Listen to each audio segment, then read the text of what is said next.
একটু বলেন তো কি হয়েছে? ভোট দিতে আসছে লোক আর বেশটা লাগাইছে দেখে আমার স্বামী ধরে এটা একটা হইলো। হ্যাঁ ওই যে বেশটা লাগাইছে দেখে হাতি আপনার স্বামীর নাম কি? নাম কি? আর আপনার নাম কি?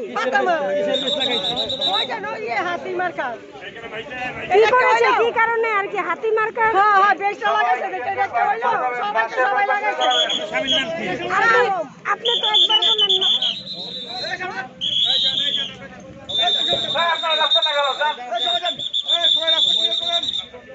সংবাদ, ফিচার ও অনুষ্ঠানের জন্য ভিজিট করুন সংবাদ প্রকাশের ওয়েবসাইট এবং যুক্ত থাকুন ফেসবুক পেজ ও ইউটিউব চ্যানেলের সঙ্গে।